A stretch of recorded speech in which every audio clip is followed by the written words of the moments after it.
Baik, pada pertemuan kali ini Ibu akan menjelaskan mengenai materi Intrusion Prevention System atau yang sering disingkat dengan IPS.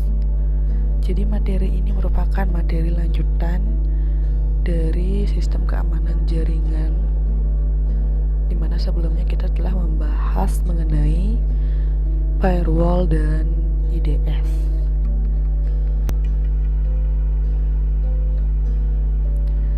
Baik, sekarang kita masuk ke pembahasan yang pertama. Jadi pada sebelumnya anak-anak sudah sempat mempelajari mengenai IDS. Jadi IPS ini merupakan pengembangan yang lebih bagus dari IDS. Nah, jika pada sebelumnya firewall fungsinya adalah untuk memblokir atau blocking setiap serangan yang masuk ke dalam jaringannya. Kemudian IDS yang fungsinya untuk memonitor aktivitas yang ada di dalam jaringannya. Nah, kemudian kalau IPS tersebut fungsinya adalah untuk memonitor dan memblokir ancaman terhadap jaringan. Ya, jadi ibaratnya IPS ini merupakan gabungan dari fungsi firewall dan IDS, di mana firewall ini fungsinya untuk memblokir, kemudian kalau IDS ini secara umum fungsinya untuk memonitor, seperti itu. Nah, apa sih yang membedakan antara ketiga komponen tersebut, antara firewall, IPS dan IDS? Jadi anak-anak bisa lihat ya, kalau firewall itu lingkup kerjanya di bagian depan.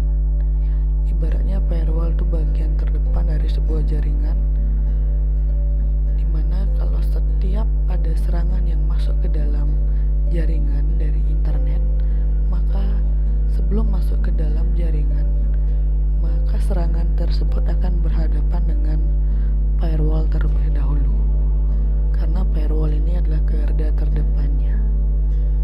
Kemudian untuk IDS ya, IDS area kerjanya sama seperti firewall, sama seperti IPS, di mana IDS itu area kerjanya di belakang firewall. Ya, area kerjanya di belakang firewall. Jadi aktivitas-aktivitas yang masuk ke dalam internet, ke dalam jaringan LAN, di mana aktivitas tersebut telah lolos oleh firewall, maka IDS di sini bisa memantaunya. Barangkali ada serangan-serangan yang dilewatkan oleh firewall, kemudian akan terbaca melalui IDS. Nah, IDS di sini hanya bisa memonitor saja, ya.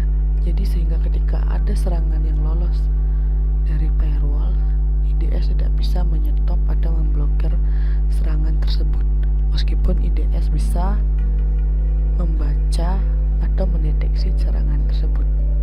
Nah, maka dari itulah IPS ini dikembangkan, ya. Jadi IPS ini mempunyai dua fungsi, di mana dia sebagai perangkat yang digunakan untuk memonitor jaringan, sekaligus juga mencegah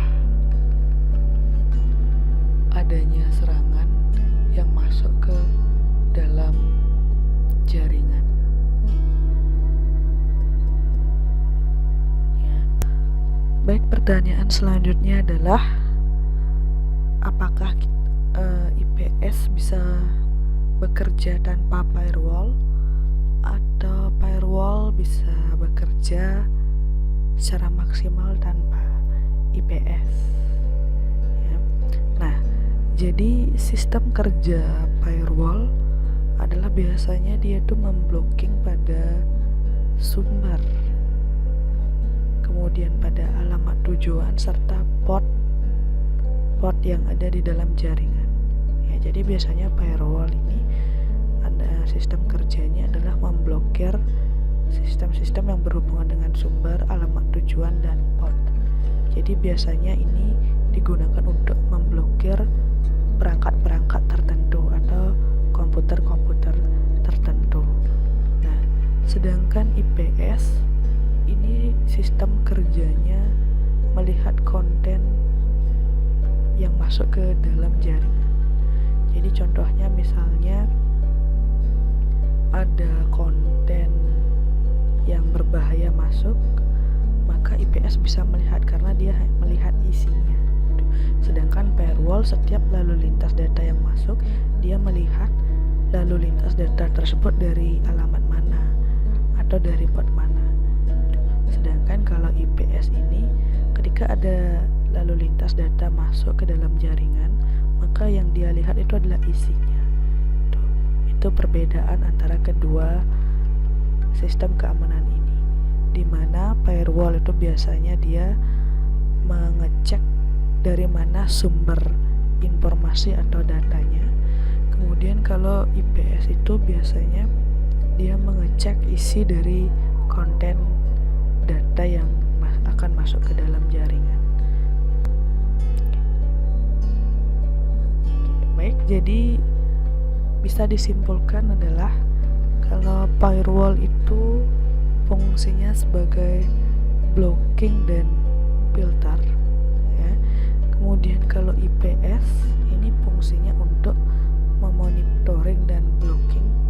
Kemudian kalau IDS ini berfungsi sebagai monitoring saja. Tuh, ya. Jadi secara garis besar dari ketiga sistem keamanan jaringan ini, maka masing-masing memiliki fungsi-fungsi khusus seperti firewall misalnya blocking dan filter, kemudian kalau IPS monitoring dan blocking, kemudian IDS monitoring. Jadi bisa dibilang ke perangkat-perangkat ini saling membutuhkan satu sama lain.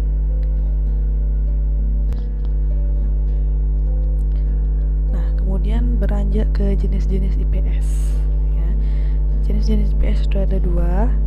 Yang pertama adalah host based intrusion prevention system yang disingkat menjadi HIPS atau HIPS.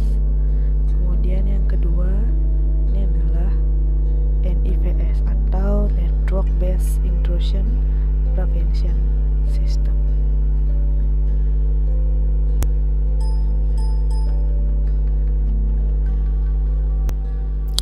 Oke, baik, jadi demikian penjelasan mengenai intrusion prevention system. Jadi jika ada pertanyaan silakan langsung tanyakan ke Ibu. Kemudian untuk pertemuan selanjutnya Ibu akan beri tugas mengenai materi hari ini. Baik, jadi sekian materi dari Ibu.